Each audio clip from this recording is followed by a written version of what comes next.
Setelah kita bahas tadi doa-doa, saya mau cerita dulu. Boleh teman-teman semua?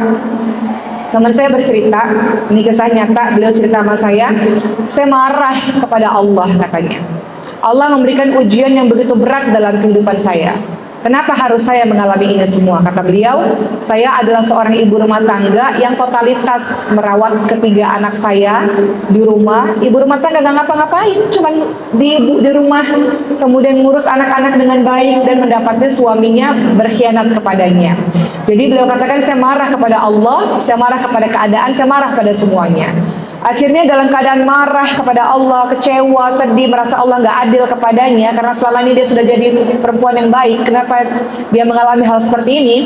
Dia marah kepada Allah, dia keluar dari rumah, ibu-ibu sekalian, meninggalkan anak-anaknya, dia lepas jilbabnya dan pergi menjauh daripada Allah Subhanahu wa taala. Ternyata setelah berbulan-bulan dia marah kepada Allah, ternyata akhirnya dia sampai menemukan satu titik, apa gunanya saya marah-marah kepada Allah?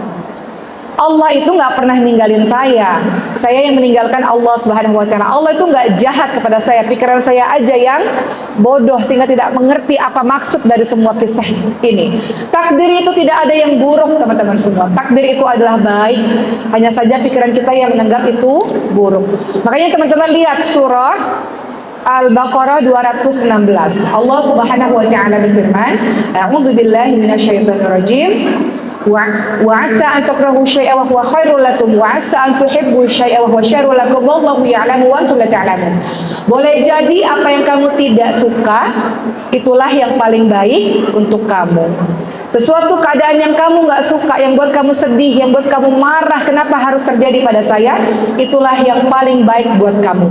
Sesuatu yang kamu rasa senang, kamu ingin mendapatkannya, kamu rasa baik, kata Allah, belum tentu baik untuk kamu. Allah mengetahui, kamu sekalian tidak mengetahui. Jadi semua takdir adalah baik, akan ada hikmah dan pembelajaran di belakangnya. Jadi sebagai pembuka saya pada hari ini, ternyata zikir itu menghidupkan hati kita. Teman-teman, zikir itu merupakan makanan pokok bagi hati dan ruh kita, ya.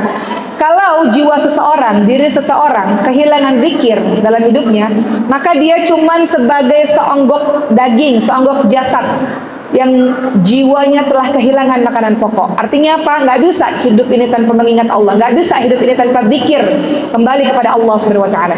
Bahkan ada ulama mengatakan zikir bagi hati bagaikan air bagi seekor ikan.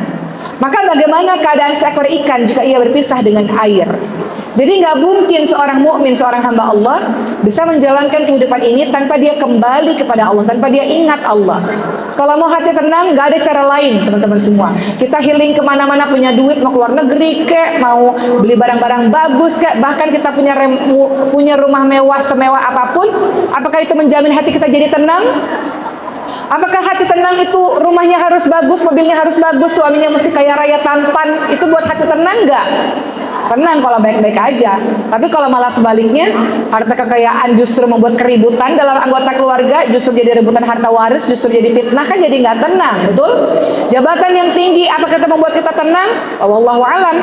Kalau jabatan tinggi digunakan untuk kebaikan, bisa tenang. Kalau jabatan tinggi digunakan untuk kezaliman, satu hari nanti jadi bikin nggak tenang, tiba-tiba masuk penjara misalnya. Jadi teman-teman semua, ternyata yang buat kita tenang adalah zikrullah. Ya, zikrullah. Tidak ada penawar bagi orang yang hatinya gersang, yang hatinya selalu gelisah dan resah dan gundah, melainkan dengan zikrullah, berzikir kepada Allah Subhanahu wa taala. Tadi kita sudah bahas sama-sama, zikir itu bisa dengan lisan, dengan doa-doa ya yang tadi kita ucapkan, dan juga zikir itu bisa dengan membaca Al-Quran, juga bisa dengan sholat. Nah, ini sholat juga dahsyat nih teman-teman semua. Sholat juga adalah sesuatu yang sangat luar biasa nih, menjadi obat bagi kita. Teman-teman ingat nggak kenapa perintah sholat itu turun? Sebelumnya kejadiannya apa pada Nabi Muhammad SAW? Sebelumnya istri beliau Siti Khadijah radhiyallahu anha meninggal dunia. Paman beliau Abu Thalib meninggal dunia. Dakwah beliau di negeri Taif juga ditolak oleh orang-orang Taif. Maka Allah memberikan hiburan untuk Rasulullah SAW berupa Isra Mi'raj. Semua perintah-perintah Allah itu melalui malaikat Jibril. Tidak dengan sholat. Sholat langsung perintah Allah kepada Rasulullah SAW. Seakan-akan Allah ingin kasih tahu pada kita semua, sholat itu adalah pelipur kesedihanmu. Sholat itu adalah obat teman-teman semua dari hiruk pikuk dunia ini. Sholat itu membuat engkau tenang. Sholat itu menjadi penyembuh bagi dirimu. Makanya Allah katakan, ya ayyuhalladzina amanu ista'inu bis-sabri was-shalah. Kalau terjadi apa-apa pada kita nih, kita minta pertolongan kepada Allah dengan sabar, dengan sholat teman-teman semua, dengan sholat.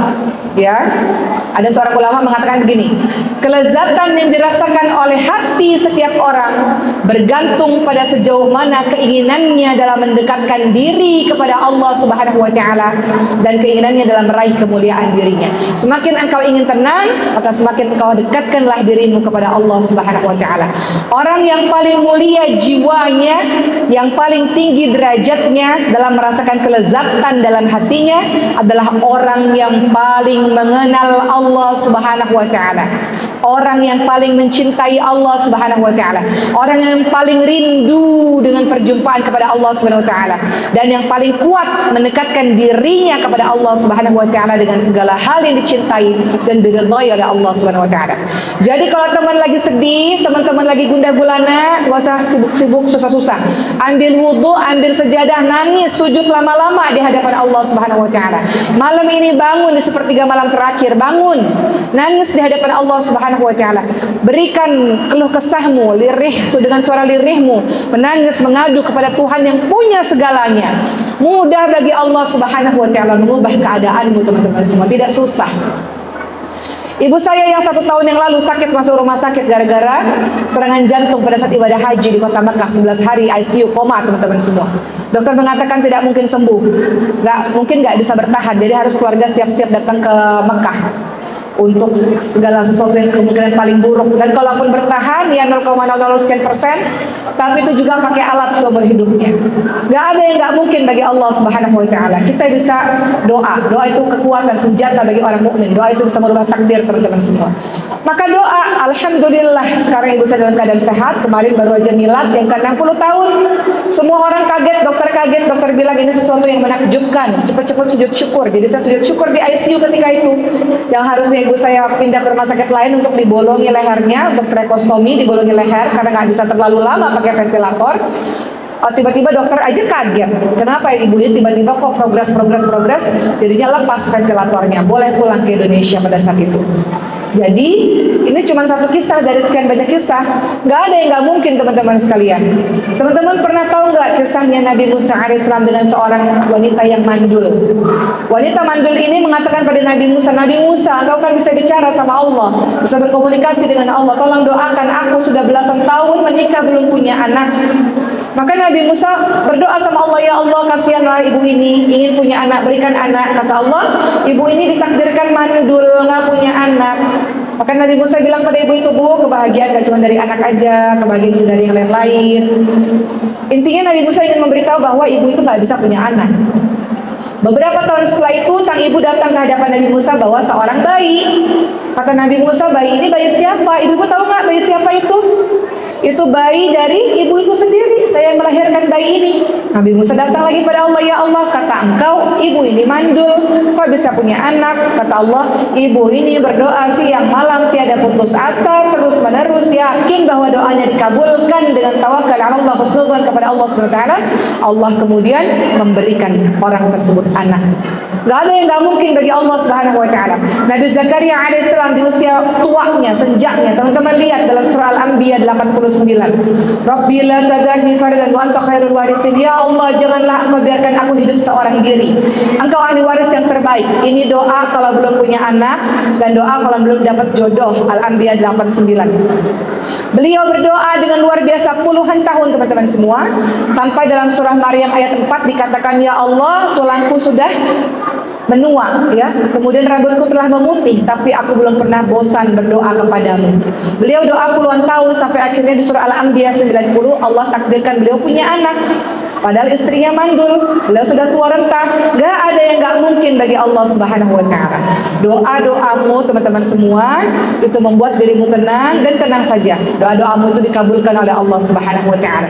Ud'uni astajib lakum, berdoalah kepadaku, maka akan aku perkenankan bagimu. Jadi kembali lagi, untuk membuat hati kita menjadi tenang, caranya adalah dengan berzikir kepada Allah. Salah satu cara berzikir selain dengan lisan adalah dengan sholat. Sholat, ketika engkau ruku, ketika engkau sujud. Ketika sujud teman-teman bacanya apa? Subhana rabbiyal a'la. Kita memuji-muji Allah sebagai yang maha tinggi. Sementara di waktu yang bersamaan kita rendahkan kepala kita yang boleh di tempat yang paling rendah. Kita seakan-akan saat sujud mengatakan, engkau boleh berbuat apapun ya Allah, engkau pemiliknya ya Allah, terserah engkau ya Allah. Hanya saja berikan aku ridha ya. Ridha itu apa? Gak ngerasa sakit dalam semua takdir yang kau berikan kepadaku ya Rabb. Teman-teman kan ada rukun iman ya. Rukun iman itu percaya kepada qada dan qadar. Artinya apa? Ridha, menerima semua yang menjadi ketetapan Allah, teman-teman terima. Hanya saja teman-teman minta tubuh yang kuat, jiwa yang kuat, hati yang lapang untuk bisa menjalankan semua ujian Allah, yang nanti ujian itu akan selesai pada waktunya, tenang saja. Jadi Masya Allah, ketika teman-teman sholat, teman-teman lagi berkomunikasi dengan sang pemilik segalanya, teman-teman akan baik-baik aja. Ini komunikasi yang luar biasa yang akan membuat jiwamu tentram, mendamaikan jiwamu, menjauhkan dirimu dari berbagai macam kegelisahan, keresahan, kesempitan hati dan jiwa. Makanya sholat wajib dan sholat sunnah. Perbanyak sholat sunnah. Maka nggak heran teman-teman semua kalau sholat ini adalah penghibur dan penghias hati Rasulullah SAW. Beliau bersabda, apa kata beliau? Dan telah dijadikan penghibur hatiku, kebahagiaanku pada sholat. Jadi banyak-banyak sholat, banyak-banyak ruku, banyak-banyak sujud. Bahkan Rasulullah kalau lagi keadaan sangat sedih, beliau mengatakan pada sahabatnya Bilal, wahai Bilal, buatlah kami beristirahat dengan sholat, ya, dengan adzan itu, dengan sholat ya Bilal. Maka sholat itu istirahat. Sholat itu ngobrol, komunikasi kita dengan sang pemilik kita, pemilik diri kita. Allah pemilik semuanya. Allah yang memiliki suamimu, Allah yang memiliki orang tuamu, Allah yang memiliki anak-anakmu, Allah yang memiliki dirimu sendiri. Jadi kalau Allah memanggil sewaktu-waktu, mau ambil tuh miliknya, ya Allah bisa ambil kapan aja. Kita jangan marah, karena kita cuma dititipin. Kenapa kita marah? Karena kita merasa semuanya milik kita. Ya, kenapa teman-teman marah kalau dikasih ujian dari Allah? Karena teman-teman merasa itu milik saya. Jadi teman-teman marah ketika diambil orang-orang yang kita cintai, ketika diambil harta kita, bahkan badan kita yang saat diambil sama Allah, kita marah. Kenapa marah? Karena kita merasa itu punya kita. Kita lupa semuanya milik Allah Subhanahu wa taala. Makanya dalam surah Al-Baqarah ayat 155 kita hayati nih ada kalimat innalillahi wa inna ilaihi rajiun, bahwa segala sesuatu itu punya Allah dan akan kembali kepada Allah. Gak berhak kita untuk marah-marah. Dalam surah Al-Baqarah 155 teman-teman semua, Allah Subhanahu wa taala berfirman, A'udzu billahi minasyaitonir rajim wa lanabluwannakum bisyai'in minal khaufi wal ju'i wa naqsin minal amwali wal anfusi wat thamarat wa basyirus sabirin. Kemudian Allah Subhanahu wa taala lanjutkan, alladzina idza asabatuhum musibatun qalu inna lillahi wa inna ilaihi raji'un.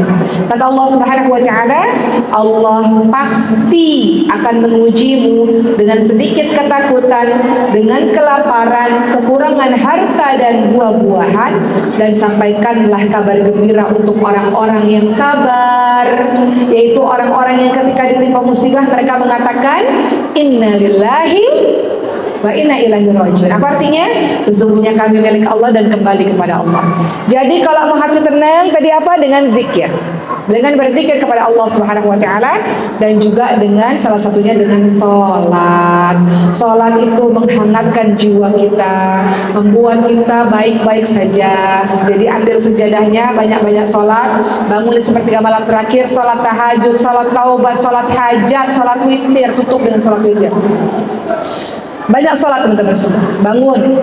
Pada saat itu kata Rasulullah, Allah turun di sepertiga malam terakhir.